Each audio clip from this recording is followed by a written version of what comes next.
Hi, I'm Michael Wilson from Royal LePage, and welcome to my show, Ask the House Pro. Today my guest is Brian Sheehey from Pillar to Post, and Brian is a local franchise owner. He's done over 4,000 home inspections since the beginning of his career back in 1999. Welcome to the show, Brian. Thanks for having me. Today, Brian, I just want to ask you some of the top home inspection questions that I get from my buyers and sellers and get some of your expert advice. Yep. Okay. Some of the buyers today are concerned about water damage, basement leaks, sewer backup, etc. And I was wondering if you could talk a little bit about those issues and some of the solutions. Okay. Well, sewer backups and foundation leaks are really two different things, so I'll handle, both separately. First of all, a sewer backup, what I can tell you about a sewer backup is you can't stop one from happening unless you've got a backwater valve installed. And builders never or almost never install backwater valves. A backwater valve is a device maybe the size of a big shoebox that's installed on the main waste line going out from your house to the municipal sewers. It's got a one-way flap damper. If the sewage tries to backflow into your basement, the damper pops up and it can't happen. Because most homes don't have it, if you wanted to have one installed to prevent a sewer backup, you're probably talking about $1,000 to have someone come in and install it. And short of that, if you don't have that money or don't want to spend that money, we normally recommend that people have sewer backup protection on their homeowner's insurance policy, and then you're covered either way for sewer backups. Foundation leaks, though, traditional foundation leaks, what people think is groundwater seeping into their basement. And we don't live in boats, so water can enter any basement because we don't build perfect houses. Mm-hmm. Most homes are going to have imperfections, cracks, tie rods not patched, and things like that can allow water to leak in if you let it pool there. So we always tell people that the number one reason that people have leaks in the basement is poor grading and downspouts from the roof discharging too close to the house. So if you want to reduce the risk of ever getting water, make sure that the soil is graded to keep the water away from the house. But all homes are going to have foundation cracks, imperfections. The general rule of thumb is if a crack on a foundation wall or the basement floor is 6 millimeters in width or less, and it's not displaced or runs long distances horizontal on the wall, it's normal and you shouldn't really worry a whole lot about it. If you do have a crack that leaks and you want to have it repaired, an interior injection repair would be maybe $500. If you have to dig down from the outside and seal it from the outside of the foundation, you're 2 to 3 times that. Okay.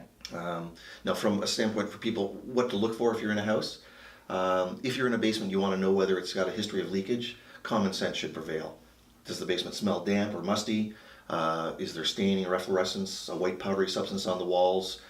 In finished basements, is the drywall or the baseboards, is there any mold or any visible discoloration? And those would be the warning signs that you'd see in a basement. Fabulous. Today everyone is jumping on the bandwagon of the environment and they've got a lot of concerns. Things like mold, asbestos, types of insulation, etc. Can you talk about those items as well? Yeah, well, mold and asbestos are probably the two biggest environmental concerns that people have or have questions for me. Mold exists everywhere. There's good mold and bad mold. Where it's a problem is people with breathing problems, asthma, things like that have sensitivities to mold, can get quite sick if you've got high levels of mold inside your house.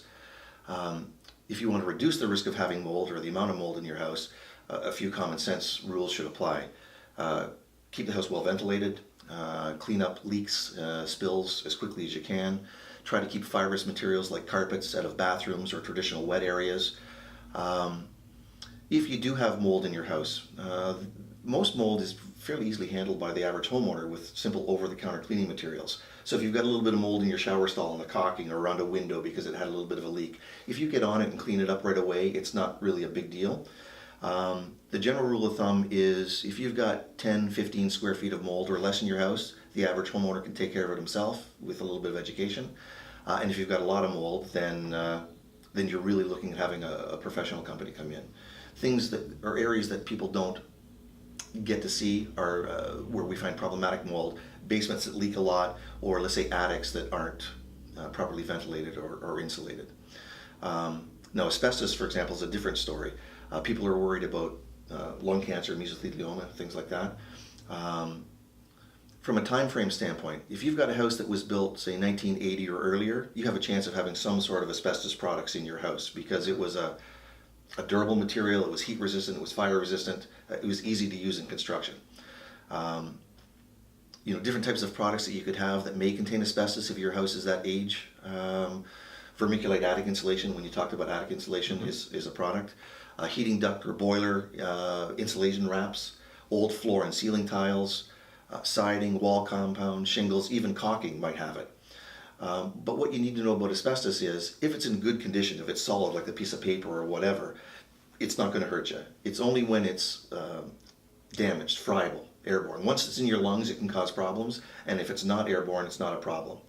So we normally tell people, if you suspect something in your house contains asbestos, it's either best left alone, have it professionally tested at a lab to confirm if it is or it isn't asbestos, and if you know there's asbestos, it's best to be removed by a licensed contractor. Professionals do it. Let them take care of it. Yeah, fabulous. When people buy homes, as I find this a lot with first-time buyers or inexperienced homeowners, plumbing, electrical issues tend to be concerns for them because it's something new but important to the home. Yeah. And today we're hearing a lot about Kitec plumbing, and there's issues around aluminum wiring and sometimes knob and tube wiring depending on the home, etc. Can you give us some thoughts on those issues? Right. Well, Kitec plumbing, there's a whole series of brand names of plastic plumbing lines that were installed that have started to become insurance issues because they've had failures and leaks, frankly. Kitec is the most recognized name, but it was also sold under several other brand names, Warm Right, Plumb Better, and a couple of others. If you wanted to know the whole list, because there's 7 or 8 names and that names change from time to time, just get on your computer and Google Kitec plumbing failures. All kinds of articles are going to pop up for you. Okay. The problem with that stuff wasn't the actual piping, it was the brass connectors. We used to solder pipes when we used copper, but now they use brass connectors. And the problem was there was a really high zinc content in the brass, and I guess there was some sort of chemical reaction that caused splitting of the plastic pipes. And now it can split in behind the walls where you can't see the connectors. My understanding is that most of the failures were on product that was sold from about 1995 to 2007, although you never know what the future is going to hold because we're still installing similar stuff today. If you want to know if you have it in your house, the easiest way, most people will look at the plumbing and say if they're blue or orange lines, that was Kitec, and that's mostly true. But the best way to tell is there's always going to be a little name stamp either on the brass fittings or on the actual plastic pipe itself. So if you just take a look, write down the name, and then get on and Google what those names were, that'll give you an idea on whether you've got a problem with that plumbing or not. So just a quick comment on Kitec plumbing. I've seen a lot of the comments on the internet talking about blue and orange. Yep. You're saying that that's not a guarantee that you have it. There is Right. blue and orange piping that isn't Kitec and isn't an issue. Yep. So people should be careful on and inspecting a little closer. Right, and if you're not sure, have a plumber come in, because a plumber's going to be able to tell you for sure. Yeah. Okay. Okay. Great. Now the wiring. So there's really 2 types of wiring that people have concerns with, and they can be insurance issues. The first is knob and tube. Knob and tube is a really old, ungrounded 2-wire system. In most cases, it's uninsurable, or your insurance company is going to ask that you have it updated within a certain number of days that you take possession of the house once you've bought it. From a time frame, if your house was built in the 1940s or earlier, you have a chance of having knob and tube wiring, or it probably would have been there at some point. But if it's after that, you really don't have to worry because it hasn't been installed since the 1950s. Okay. Aluminum wiring, though, was used from about 1968 to 1978, and there are literally thousands or tens of thousands of houses in the GTA here that have aluminum wiring. There's nothing wrong with aluminum wiring if it's done right, but it's not very handyman friendly. Aluminum wiring is a softer metal than copper, is what we're using now. So it conducts electricity at a higher temperature, and it's prone to expand and contract and maybe arc or start fires if it's loose. So what you have to be concerned about is loose connections, either improper copper to aluminum junction points, and there are a lot of fixtures on the market right now that are simply not rated for use with aluminum wiring, and people don't read the fine print on the box before they change stuff.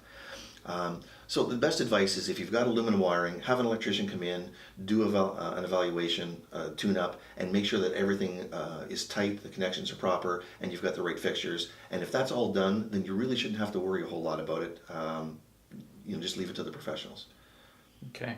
One of the first homes I bought in Pickering had aluminum wiring. I had no issues with it. No issues. Like I say, if it's done right, there's nothing wrong with it. Yeah, that's good to know. So when buyers get into a home, one of the questions I get asked a lot is, how long's my roof going to last? How long will my furnace last? Some of the major items they want to budget for. Can you give us some of the life expectancies that typical furnace or roof shingles or windows, or some of the major items will last? Sure. And it will change depending on if the materials originally provided by the builder or if you're buying aftermarket products. Because the builders, although they put in what's required by code, they don't give you, in most cases, unless you paid for an upgrade, premium products.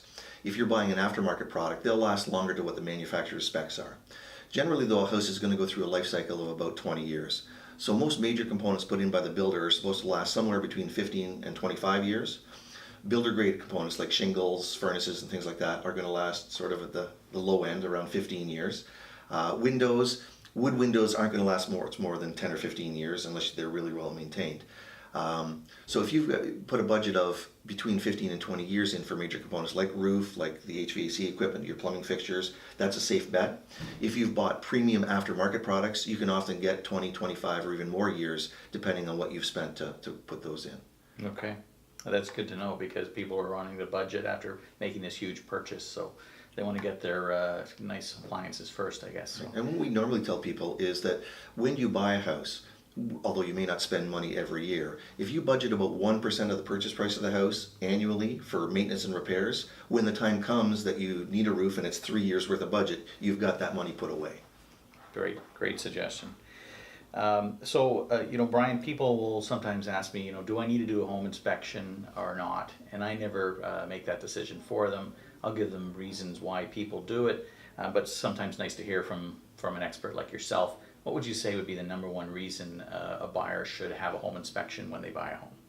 Well, when the home purchase is usually the largest single purchase you're ever going to make in your life. In today's market, easily 500, 600, 700,000 or more. And frankly, when you're going through and looking at a house, you're looking for the nice things. Do I like the decorations? Or the paint? Is the kitchen updated? Whereas we look for the bones. We're looking in the attic. We're looking in the roof. We're looking at the mechanicals and the plumbing.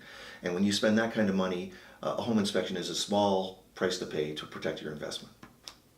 Fabulous. Well, Brian, thanks very much for coming on my show today. Your expert advice, I'm sure, will be appreciated by my clients. Well, that's it for today. I'm Michael Wilson saying thanks for watching my video. Please feel free to share, like, or comment, and please subscribe to my channel. Until next time, take care.